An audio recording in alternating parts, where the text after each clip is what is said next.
I came home early expecting a quiet nap. Instead, I heard my wife upstairs, moaning another man's name. I was already 2 shots deep into a bottle of Jack Daniels, and the weekend was shaping up to be a complete disaster, and it wasn't even 3 p.m. on a Friday yet. I work as a journalist for a small-town newspaper somewhere in the Midwest, and since I'd been pulling late shifts all week, my editor told me to take Friday afternoon off as comp time. After knocking out a couple errands, I was looking forward to crashing at home for a solid nap in my old worn-out recliner. But the moment I pulled into the driveway, something felt off. Parked there were 2 cars. One was my wife's, Lisa's, the woman I'd been married to for 7 years. The other car? Completely unfamiliar. It struck me as strange that Lisa was home in the middle of the day. She's an actuary at a mid-sized insurance company and usually keeps a strict 8 to 5 schedule. And that second vehicle, I didn't recognize it at all. Still, I had no reason to panic. We had what I believed was a rock-solid marriage. I loved her with all my heart and I trusted her fully. But the second I turned my key and pushed open our front door, everything in my life shifted. From upstairs, I heard noises that could only mean one thing: 2 people in the middle of something loud, passionate, and intimate. The bedroom door must have been wide open because I could hear every gasp and moan echoing down the hallway. Clearly, they weren't expecting anyone home. I raced up the carpeted stairs 2 at a time, my heart pounding. The closer I got to our bedroom, the clearer the sounds became. Some man's voice shouted, "This what you need? That fool you married not giving it to you right?" My wife responded with a mix of moans and cries that told me exactly what was happening. As I reached the doorway, my worst nightmare became real. There was Lisa, my beautiful, intelligent, and supposedly loyal wife, flat on her back beneath a guy built like an NFL linebacker. He was going at her with a kind of intensity one didn't even know she craved. From what little I could see and hear, she wasn't just complicit, she was desperate for it. And just like that, something broke inside me. Lisa had never once hinted that she felt unsatisfied in our marriage. She'd never said I wasn't enough. But the way she was reacting in that moment, like she was being fulfilled in ways I never could, cut me down at the knees. I felt like I was going to throw up. My whole world, the life we built, the love I thought we shared, was collapsing around me. Lisa and I had met back in college at a big university in the Midwest. We started dating junior year and stayed together through graduation. By the time we got our diplomas, I proposed. We both knew going into this marriage that she'd likely always make more money than me unless I landed a job at a major newspaper. And we were okay with that, at least I thought we were. What Lisa and I built together was supposed to belong to both of us. It wasn't just hers or mine. At least, that's what I believed for the longest time. But lately, it feels like she's drifted far from that idea. I don't know if her attitude changed because of the people she works with or something else entirely, but it's clear now that she's lost all respect for me. I was the more emotional one between us, and when everything finally hit the fan, I broke down. I couldn't hold back the tears. My dad was on the line during one of those moments, listening quietly, but then he started pressing for more details. I told him that Lisa had been in the car with a man named Derek Biggs when the accident happened. "Who's Derek Biggs?" he asked flatly. I had been bracing for that question, but when it finally came, I hesitated, just long enough for him to pick up on something deeper. He was an attorney friend of Lisa's, I finally said. My dad's always been sharp and doesn't let much slip by. Without missing a beat, he shot back, "So why was she riding around with some attorney if he wasn't a client?" I didn't have a good answer. Truth is, they were more than just acquaintances, and whatever they were doing together that day, it wasn't business. I had plenty of anger built up already, and what came next only added fuel to the fire. About an hour after I figured the funeral service was over, my phone rang. It was Lisa's sister, Amanda. I knew the call wouldn't be pleasant. I assumed her parents hadn't told her everything, and she probably needed to get a few things off her chest. And she did. Boy, did she. "You know, Lisa was right about you," Amanda spat through the phone. "You're small. Small dreams, small job, small future. Probably small in other ways too. Writing tiny stories for a backwater paper? I always wondered what took her so long to cheat on you." That wasn't exactly the kind of comfort call I needed that day. Lisa wasn't Derek's client. But they were together in that car when they died. And to make it even messier, nobody at Derek's firm could, or would, tell me who she was to him. Maybe they didn't know. Maybe they were protecting something, or someone. A few days later, I met Derek Biggs' widow at a local Starbucks. Her name was Natalie Tillerson. She was graceful, strikingly beautiful, and clearly trying to keep herself composed through a storm she never saw coming. I hated what I had to tell her, hated to be the one who had to say it out loud. She must have seen it in my face because before I said a word, she leaned forward and said, "That bad, huh?" Then she asked gently but firmly, "Please, Mr. Tillerson. I deserve to know the truth." So I told her everything, my side of the story as honestly as I could. She listened quietly. No tears, no anger. Just this haunting silence. In the weeks that followed, my life took an unexpected turn. The second publishing house that had picked up my latest novel was thrilled with its success and came back with a new offer. 3 more books at double the money. Financially, I didn't need it. Despite everything, I had done well. Nobody really knew how well. Out of loyalty, I gave my original publisher first dibs to match the offer. They jumped at it. So I stuck with them and poured out 3 more books over the next year and a half. They all revolved around the same theme, the same heartache, but each one carried its own twist. I never did get the chance to tell Derek what I thought of him. Then one day Rachel, the woman who'd been working with me on editing, walked into my office with a paperback in her hands. "I saw your name on the cover," she said with a strange smile. "I remembered it from the story you told me about your wife." As I flipped through the pages, it hit me, you were writing about people like us. About spouses who betrayed everything we stood for. I had only meant to skim through a few lines, but your words kept pulling me in deeper. And when the character modeled after Derek finally met his end, I felt this strange, undeniable sense of release. I won't lie, it felt like justice. And when Lisa's character got what she deserved, I felt satisfied, I guess. As if some invisible weight had been lifted. It's hard to explain how much that book resonated with me. Maybe it was just knowing I wasn't alone. Is it true you're living in that tiny place, even though you've got more than 10 million in the bank? Ellie asked me one afternoon, her eyes wide. I nodded. I knew you knew about the settlement and the insurance payout, but yeah, that's about right. She looked completely caught off guard. But why? Why live like that? I paused, then said, because when you've been burned the way I have, when you're all alone and you don't trust a soul around you, that kind of money stops meaning anything. I don't need a big house or a fancy car. I don't gamble, don't drink more than a sip, don't really go out. Writing's the only thing that keeps me going. You can even call it work. But I've got no one to share it all with. Ellie stayed quiet after that, not sure what to say. It wasn't until we were having dinner later that she finally opened up about the call she'd taken earlier. "They're transferring us," she said, her voice tight. "Transferring? Wait, what do you mean us?" I asked, already putting the pieces together before she finished explaining. Turns out, the company she worked for was pushing forward with some expansion plan I'd heard about months earlier. The board wanted her to head out of state to help open a new branch. But the part that didn't sit right? She hadn't asked for the move. I knew how these things worked. You don't just uproot a married employee without a serious conversation first. Something felt off. And maybe it's because someone we both knew had recently thrown around some ugly words, called me cold, manipulative, said I played people like chess pieces. But in my eyes, I was just surviving. I wasn't scheming, I was protecting what little I had left. That deal I'd been working on? It finally closed. And not just any deal, it was with the very first client I ever landed back when no one knew my name. That contract alone launched me into the top 10% of earners in the country. It secured my future and, ironically, gave me nothing to spend it on. The night everything was supposed to be finalized, I found myself hovering over my phone, tempted to call her. I didn't. Instead, I forced myself to regroup and took off for a solo week-long trip to the Dominican Republic. Beautiful place, by the way. Quiet beaches. Nobody knew my story there. One evening, while unwinding with a drink by the pool, I got a Reddit notification. Someone had replied to that old post I'd made months back, the one I poured all my anger and heartbreak into. It had blown up far more than I ever expected. As I read through the comments, one stuck out. It was from a guy who'd gone through almost the same thing years earlier.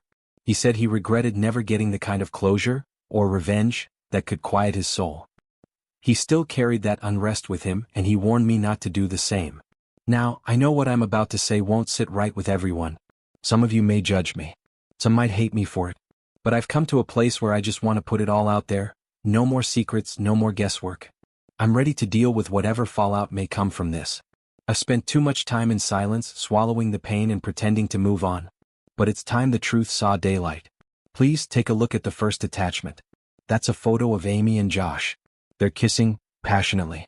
The kind of kiss that isn't casual, isn't innocent, isn't something you can explain away as a misunderstanding. And beneath the image, in bold letters, it says foreplay. That picture was taken 3 months ago at her company picnic. They thought they were being careful, staying discreet. But a friend of mine was there too, looking for his kids near the back gardens. He saw them. And more than that, he took pictures. Amy, if you're reading this, I want you to understand something clearly. If you had come to me and told me the truth, if you had confessed that your heart wasn't in it anymore, I might have hated it, but I would have respected your honesty. Instead, you chose to live two lives. You wanted comfort and adventure, stability and passion. You wanted your cake, and you ate it too. Well, the cake's gone. I've moved out. I took only what I needed. Everything else is yours. The furniture, the memories, the house that doesn't feel like home anymore. You can have it. From here on, any communication between us will go through my attorney. I've decided, firmly, not to speak to you again. I don't need your explanations. I don't want a breakdown of when or why it happened. I don't want to hear about how it just happened, or how you didn't mean to hurt me. I don't want anything from you anymore. Josh, from what I've seen, you're no prize either. But one thing you said, caught on a message my friend recorded, stuck with me. You said, "What have we done?" And I felt that. Not because I agree with your betrayal, but because I know how it feels to be lost in something you can't walk back from. Amy, I feel the same when it comes to Sunny. We both crossed lines we shouldn't have. But the truth is, I don't believe there's a future for either of us. Not a happy one, at least. If we really loved each other, maybe we would have made different choices. Maybe we'd have had the courage to blow it all up and start over honestly. But we didn't. You said you liked each other. But that was all. Neither of you wanted a life together. You just wanted to feel something again. Now your careers? They're hanging by a thread. Maybe they'll survive. Maybe not. Sunny's already kicked me out, and honestly, I'm not sure if we'll ever reconcile. There's a part of me that feels sorry for Ben. He didn't deserve to be dragged into this, and yet, he'll carry the weight of your choices just as I carry mine. And you, Amy, you acted crushed when I found out. But I saw it in your eyes, relief. Like a burden had been lifted. Maybe you didn't want this secret anymore. Your life may not look like it once did, but you and Josh made a pact, whether you meant to or not. You've decided to try and rebuild something from the ashes. For yourselves, for your kids. From the outside it looks different. But inside, you know it's nothing like what you once had. One day Josh admitted it. He looked around at what they had built together, this patched-up version of love, and realized something. We've been living better, he said. 12 times they'd been together. 30 to 45 minutes each time. Maybe 9 hours in total. 9 hours of passion that tore apart years of loyalty, years of trust. Was it worth it? To him the answer was clear. Yes. As for me, life kept rolling forward. A while back, I was out running errands when I saw a woman struggling to lift a case of water into her trunk. She looked like she was in pain, maybe her back gave out. I stepped in, lifted the pack with ease, and loaded it into the back seat of my truck. "Thank you," she said, wincing. "No problem. Want me to give you a lift?" Her name was Samantha Gross. A widow. Said she was headed to the hospital to get checked out. It was just about a mile away, so I drove her. When we got there, we pulled up to the ER entrance, and that's when I saw Cindy. My wife. She was on shift that night. I helped Samantha inside, my heart pounding. Not for Samantha, but because I didn't know what seeing Cindy again would do to me. I brought Samantha up to the front desk, where Kyron happened to be working her shift. I told her what had happened, that Samantha needed to be checked out, and that I'd take care of any medical bills. No questions asked. Kyron gave me a curious look but didn't press. She quickly ushered Samantha toward the back, and I stood there for a moment, caught in a strange emotional haze. It had been years since I felt that kind of stillness, where time just paused. I wasn't thinking about the betrayal, the money, or the books. Just that moment. Funny how certain memories choose when to resurface. I was 19 when I first fell for Cindy. She kissed me goodnight outside her dorm room, and before I could even think, I blurted out, "Can I take you out again?" Her parents were deeply religious, strict, no-nonsense people, and I always had the feeling I was the first guy who ever got truly close to her. It took months before we crossed that final threshold. But once she was mine, she never left my side. Back then, I thought that kind of bond couldn't be broken. We'd been dating for 6 months. I remember the day so vividly. It was a Saturday. I had just walked out of the electronics store with a new video game in hand. I was excited. Then I saw her, Cindy, walking into the Chili's next door, with George Cooper. I paused. My stomach turned. I followed them inside. They never saw me, just sat at a booth, laughing, leaning in a little too close. Most of the people at our college weren't the type I naturally clicked with. I didn't run in the same circles. But I did have a few close friends. One of them was Patrick Kelly, a diehard football fan. He kept trying to drag me to a game all season. I finally gave in and went with him. His dad had season tickets right at the 50-yard line, so we didn't have to sit in the student section. After the game, we were making our way out of the stadium when I spotted Cindy. There she was again, down among the student crowd. This time she wasn't with George, but I couldn't stop thinking about what I'd seen. We talked about it. I had made myself painfully clear the first time it happened. I told her then, if you're ever alone with him again, we're done. That wasn't a threat. That was a boundary. And she crossed it. I want you two to be friends, she'd said, trying to justify it. We just had lunch, and he gave me a ride after the game. But that wasn't the point. We're not going to be friends, I told her flatly. And we're not going to be anything else either, not after this. What do you mean? She stammered. I'm not getting back together with you.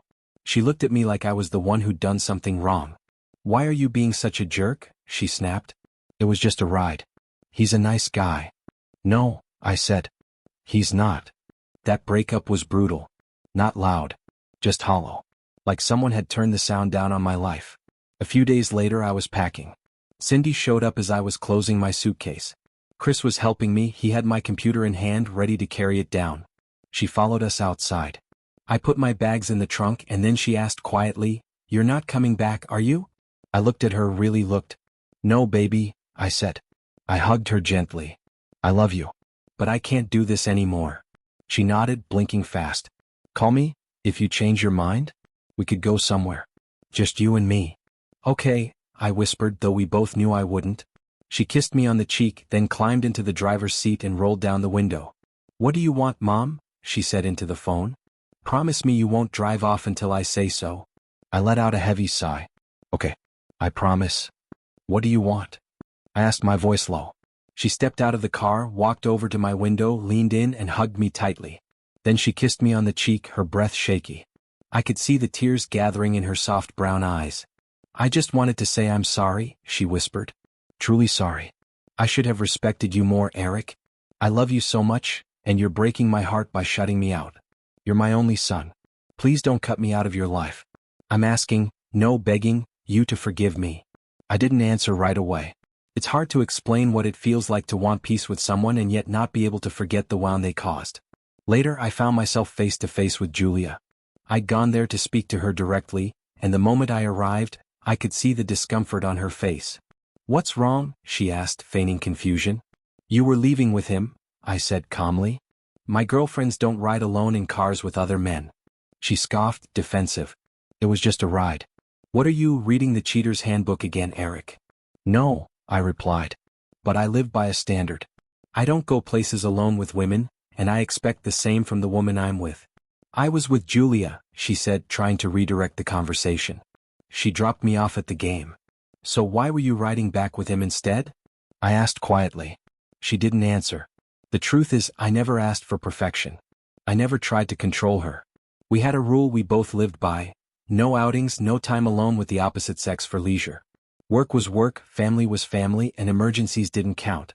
But entertainment, fun, social outings? That was where we drew the line. And we both knew it. She'd been on a journey these past few years, trying to find emotional security, as she put it. I knew about the long chats with her friends, the women's nights out. I never stopped her, never questioned her. I trusted her. And up until recently, I believed she followed the same standards I did. Then came the moment I saw her again, laughing with a drink in hand, a bottle of Paul's home brew, a surprisingly good pale ale. She was heading back inside when I gently grabbed her hand. "Julia, I told you I needed to talk," I said softly. She glanced nervously at Paul, her eyes darting. "I've got dinner cooking," she mumbled. "Can we talk later?" "I think now is better," I said. "I don't want to give you time to come up with a story." That broke her. She collapsed into tears, trying to hold them back. "Please don't make me tell you, Eric," she whispered. "She's been my best friend since we were kids, since second grade. I don't want to be the one to betray her." I stood silent, my chest heavy. Paul was pacing inside, clearly upset. But I had a feeling that wouldn't last. If she wanted to, she could legally find a way back into that house. It wouldn't be permanent, none of this ever is, but I needed to know the truth. So I waited, ready to confront her, no longer afraid of what would come next. "I want to be there," Olivia said, her voice soft but certain. "This is my family too." I nodded, overwhelmed. "Okay, we'll just sit here. I'll hold you until she comes home." So we did. We sat in silence, wrapped in each other's arms, and cried for what felt like hours. I had never felt so broken, like the pieces of my life had collapsed into dust around me. And honestly, I don't know what I would have done if my daughter hadn't been there to hold me up. The pain was still raw, sharper than anything I had ever experienced, but somehow knowing Olivia was by my side gave me the strength to keep breathing. I knew that whatever came next, she and I would be okay. We'd face it together. Later, Olivia told me something I hadn't expected. "She's not going to tell anyone," she said. "She thinks it would be too embarrassing for you. She says you just need time to accept everything, that eventually you'll be happy. That it won't really affect you." I stared at her. "She said that?" I asked. Olivia nodded. "Yeah." And she ended it with, "I love Eric and I'm going to make sure he's happy." That was when Olivia couldn't hold it in anymore. She laughed, a bitter, incredulous laugh. "You really are a stupid witch, aren't you, Mom?" she snapped. "You haven't got the slightest clue how much damage you've done. You blew up our family. You didn't just hurt Dad, you humiliated him. And now you think you can just fix it all with a promise." She wasn't done. "You didn't just betray your husband, you tried to drag Julia into it. I heard you trying to get her to lie for you. You're disgusting." Cindy stood stiffly across the room, her jaw clenched. "I'm not leaving," she said defiantly. "I know what you're trying to do. You probably changed the locks while I was out." Olivia and I exchanged a glance, and then, out of nowhere, we both burst into laughter. We didn't mean to, but it just hit us at the same time. Cindy had no idea what we were laughing about, and that made it even funnier. She didn't appreciate it. "I don't know what you think is so funny," she fumed, her voice sharp. "There's nothing humorous about this situation. It's just an inside joke," I said, shaking my head.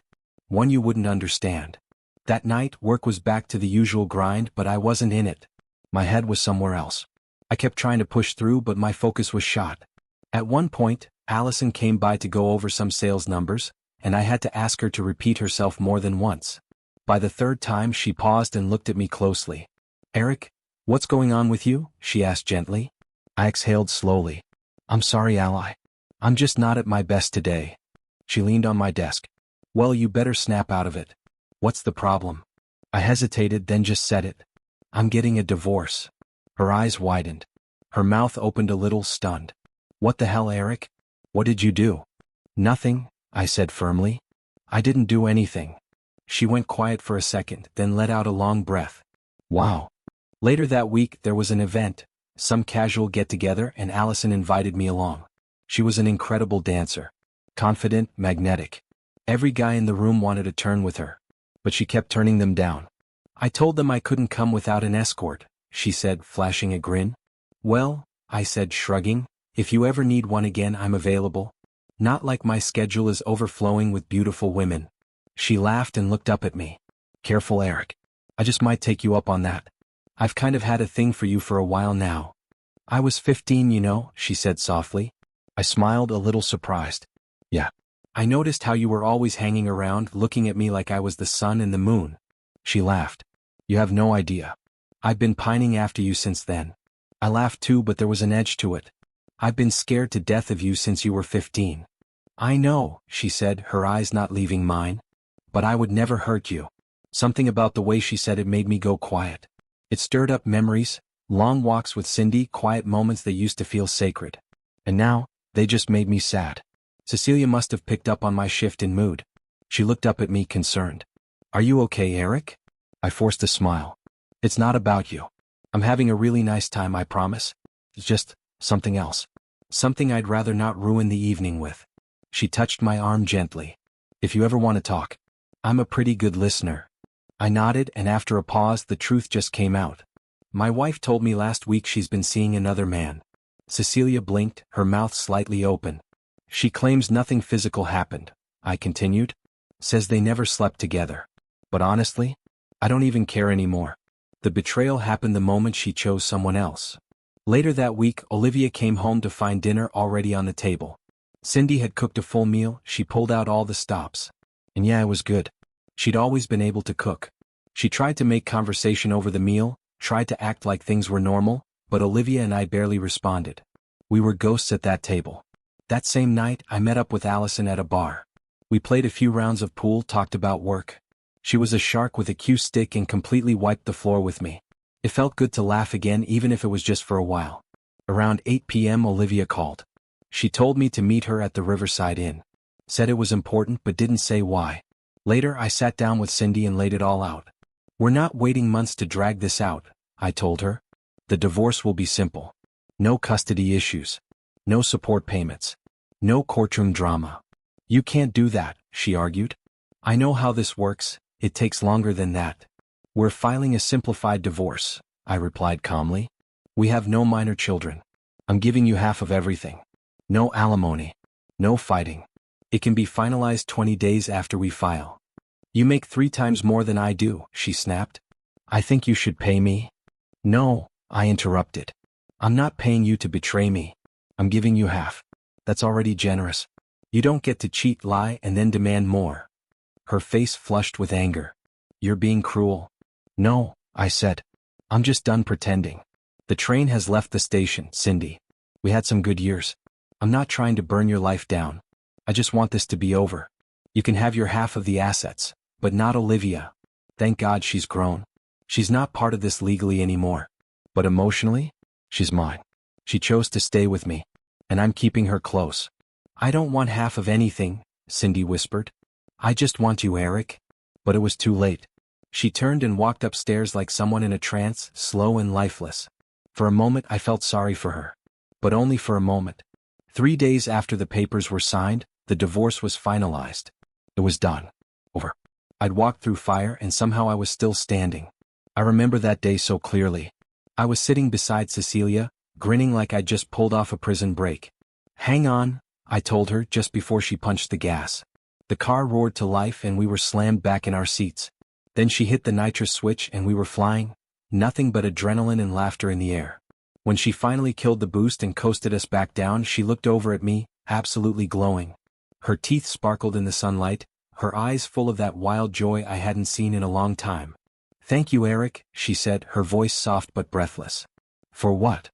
I've always dreamed about doing that, she said, flashing me a look that made my whole body hum. Anything to make my girl smile, I replied. She gave me another look, this time with heat behind it, and I swear the air in that car could have caught fire. That night, we had an incredible dinner, full of easy laughter and long glances.